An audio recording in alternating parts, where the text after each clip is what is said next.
gone through many of these journals. Listen to this, grab a smile, because you've seen it published, probably don't have with me today so far. So, I share that because my mentor was, he was a higher education expert, and maybe for a local school teacher. So much of what I believe and what I learned comes from listening to teachers, and listening to parents, and listening to the principals and the assistant principals. It's not always a matter of more money. It starts first with we know it. That's the principle. Yes, I'm Responsibilities to the government. I think that's the best path. And I'd love to hear any ideas that you might have on how to make that even stronger. Thank you. Here we go. And you might have the last word. But I agree with you.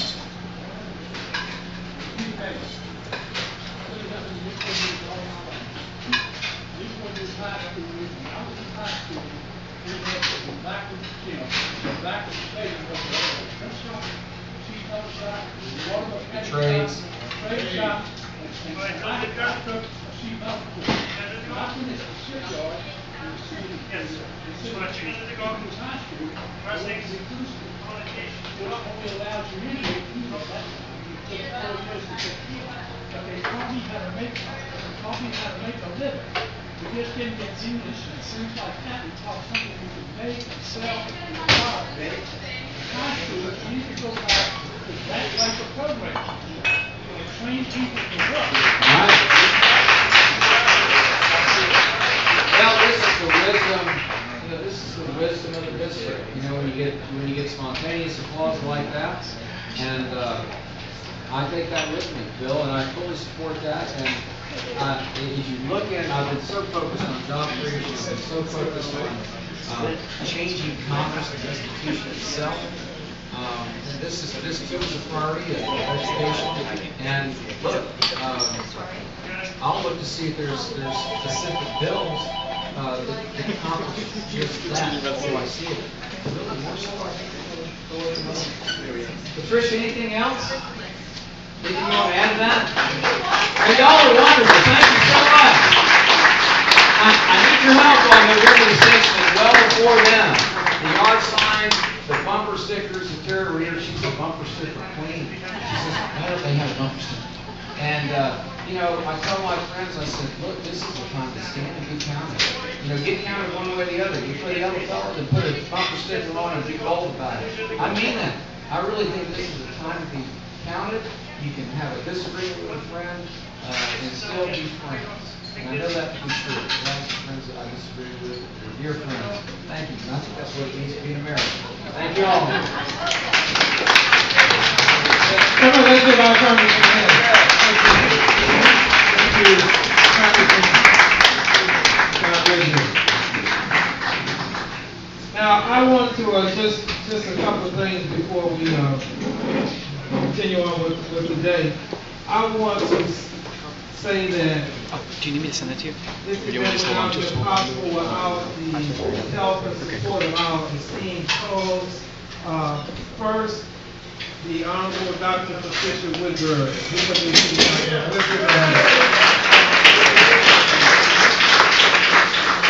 Okay, our state delegate David Yancey.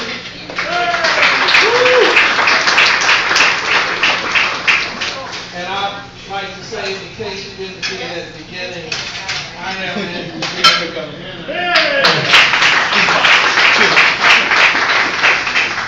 and I want to say publicly that I am an independent. And I want to let everybody know.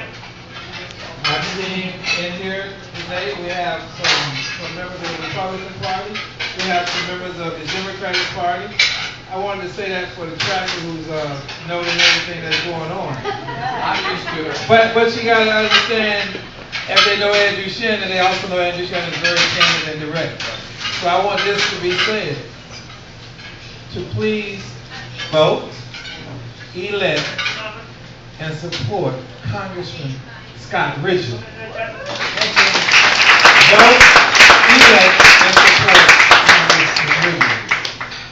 Now, our team, they're going to exclude because I've also learned a lot when I speak in public gatherings. The key to longevity is brevity. So I will be brief.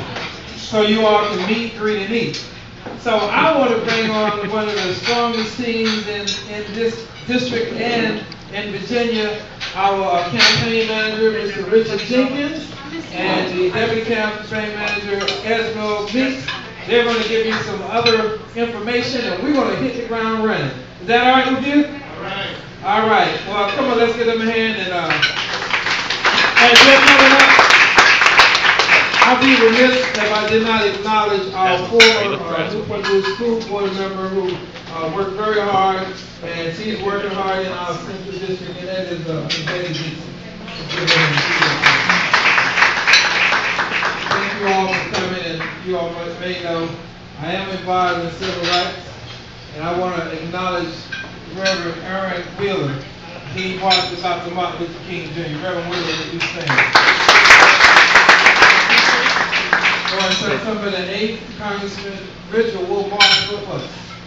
We're going to march from 22nd and Jefferson to the Dr. Martin Luther King Jr. Plaza. He's going to be joined by a member of Dr. King's family.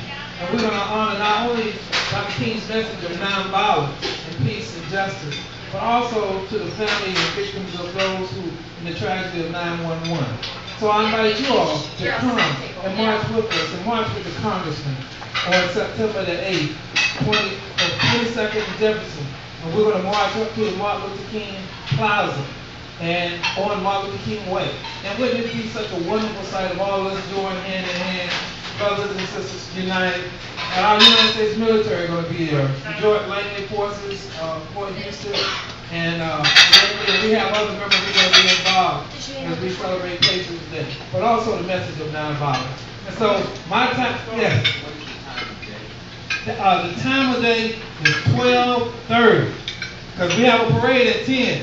So the parade will end about 12 or 12:30. So get there early and tell them you're going to participate in the commemorative march. And it would be wonderful just to see of all of us in together, marching in memory of the families and victims of 9/11, as well as the teachings of Dr. Martin Luther King Jr., which is peace, justice, and nonviolence.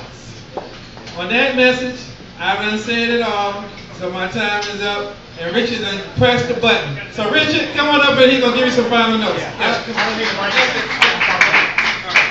just want to say something real fast. Thank you very much for coming out today. I've been working with Congressman now for 3 years. And there's something that he's told me. It's about communication, it's about speaking both. And that's what I'm asking y'all to do today. Each one of you has a sphere of influence that is beyond my sphere. And what I would like for you to do is fill out one of these for us. Very simple connect card. I have Esmel here. Our campaign team will. Of course, Scott Weldon, Paige Pink. What I'd like for you to do, if you can fill this out, I know it's Friday, I would give it to you by Monday. And it will be it. Take this with you too. This is what the Congressman has been doing up in Washington. This is a little bit about what we've been doing on the campaign. What he stands for, what he's been trying to accomplish. There's a lot of good information for you to share with your friends and your neighbors. It means so much more when it comes from you to them. And if you will stand with us, that will mean so much to us. Very simple thing to do. You believe in what the Congress was trying to accomplish in Washington. 2 inches by 6 inches in the back of your car. You got these for you. They're electronic, they are magnetic. Just throw them on there. We do have stickers too. Please do that for us. Esmel is leading our campaign kickoff, fall campaign kickoff in September 8th, right after Community Days. And why don't you just mention that real fast? We have a town hall coming up September the 8th, right around the corner at Newport, starting at 3 p.m. with Congressman Rigell and Congressman Newport. We have 440 people still. So I need all of you to please tell your friends and family to come out and support the Congressman and speaking about what he's doing in Washington and how he's going to serve us. He's changing Congress, and we really appreciate it if you can make it out. That's September the 8th, Christopher Newport University at the Ferguson Center from 3 p.m. to 5 p.m. Thank you very much. So I just want to say, as we conclude, that we want you to meet, greet, and eat. And so if you just indulge me just for a minute as we want you to continue on with what you're doing, but we started with the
What she was referring to was a mechanism that was in what was called the Budget Control Act.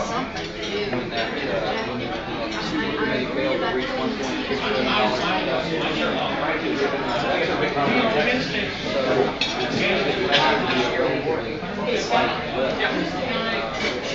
speaking specifically, she got to look at this in January. Another agreement is not reached. And I'm working to have an agreement in place. I really hope, I'm just hopeful that we'll approaching security reasons and for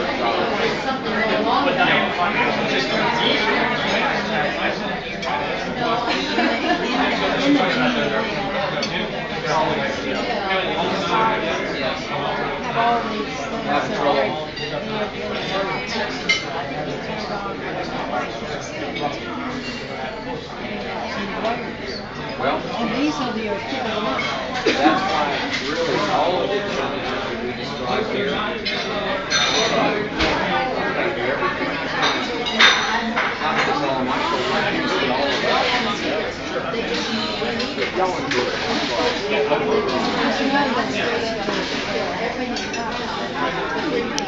It's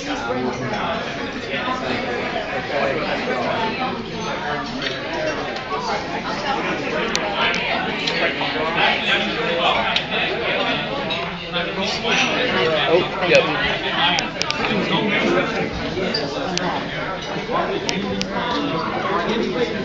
So what I would do, I would just walk around.